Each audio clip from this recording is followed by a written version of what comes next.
साथियों, आज शासन के निर्देश पे मेरे द्वारा तथा गृह सचिव महोदय के द्वारा एवं एडीजी पीएचक्यू के द्वारा यहां सभी तैयारियों का जायजा लिया गया।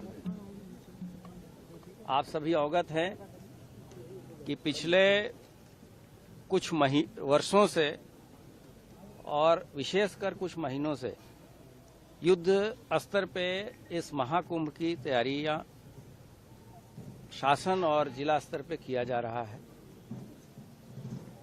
अब आज 4 तारीख हो गई और प्रथम मुख्य स्नान 13 जनवरी को संपन्न होगा।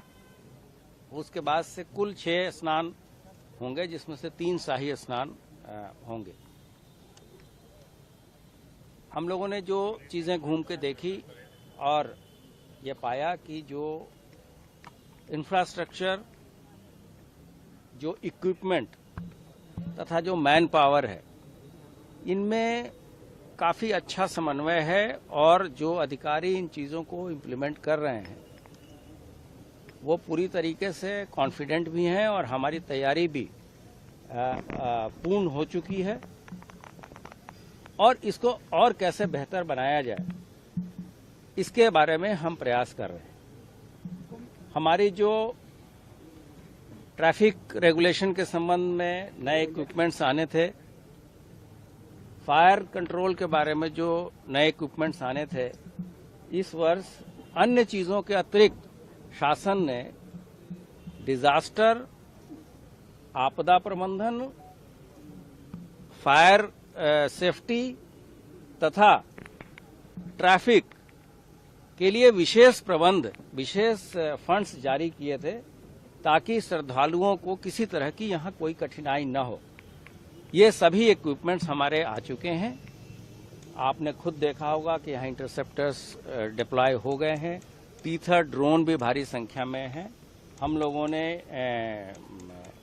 ऐसे एंटी ड्रोन सिस्टम भी यहां लगाया है और जो हमारा वाटर फ्रंट है उसको बेटर किया है, उसकी सिक्योरिटी को पिछले कुंभ के मुकाबले। तथा हम लोगों ने घाट की संख्या तथा घाटों की कैपेसिटी भी इसलिए बढ़ाई है कि जो भी श्रद्धालु जिस रूट से वहां आ रहे हैं वो वहीं स्नान करें तथा फिर एक निर्धारित रूट के साथ वहां से चले जाएं।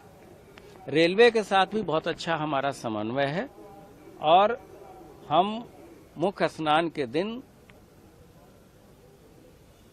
थल, जल और नभ तीनों तरीके से सुरक्षा की व्यवस्था प्रत्येक श्रद्धालुओं को सुनिश्चित कराएंगे।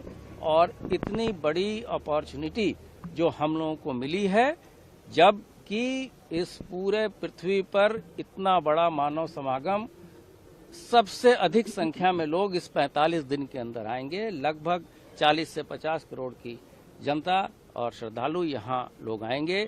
विदेशियों के भी आने की बहुत सारी संभावनाएं हैं। इस बीच में जो साइबर से जुड़े मामले हैं, चाहे वो फ्रॉडुलेंट, गलत तरीके से लोग बुकिंग इत्यादि के, वैसे भी बहुत सारे लोगों पे कार्रवाई हुई है और उसको हम लोगों ने ब्लॉक भी कराया है।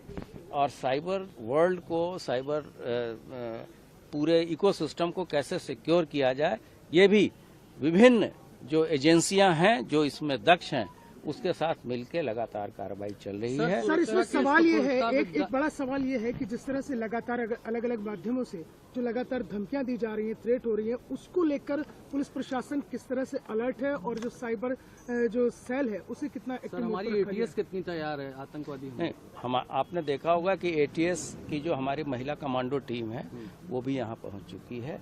हमारे पैरामिलिट्री के लोग भी पहुँच गए हैं। वैसी जो भी थ्रेट परसेप्शंस आ रहे हैं उसमें कितनी गंभीरता है, हर एक चीज को विभिन्न एजेंसियों के साथ हमारी जो एकीकृत कंट्रोल रूम है वहाँ सभी विभाग के अधिकारी, चाहे वो राज्य सरकार के हों चाहे वो केंद्र सरकार के हों, मिलकर उन चीज़ों का एनालिसिस करती हैं और सभी जो थ्रेट्स आते हैं उसको हम लोग बहुत ही गंभीरता से लेते हैं और हम आपको आश्वस्त करते हैं कि इन सभी चीजों पे कार्रवाई हम कुंभ में कितने लगातार। लेयर सिक्योरिटी प्लान को लागू किया और ये- कितना फोर्स इसमें डिप्लॉय किया गया? ये तो पहले स्थानीय लोगों के द्वारा बताया जा चुका है कि 7 चक्रीय सुरक्षा व्यवस्था है। अंतर्राष्ट्रीय और अंतर्राज्यीय बॉर्डर से लेके कुंभ के आइसोलेशन कॉर्डर तक 7 लेवल की सुरक्षा व्यवस्था हम सुनिश्चित करा रहे हैं। और जो पिछले कुंभ 2019 की व्यवस्था थी उससे लगभग 40% अधिक फोर्स हम लोग यहाँ डिप्लॉय कर सर रहे हैं। नेबरिंग डिस्ट्रिक्ट जो है वहाँ है ना, नेबरिंग डिस्ट्रिक्ट, नेबरिंग स्टेट सभी के साथ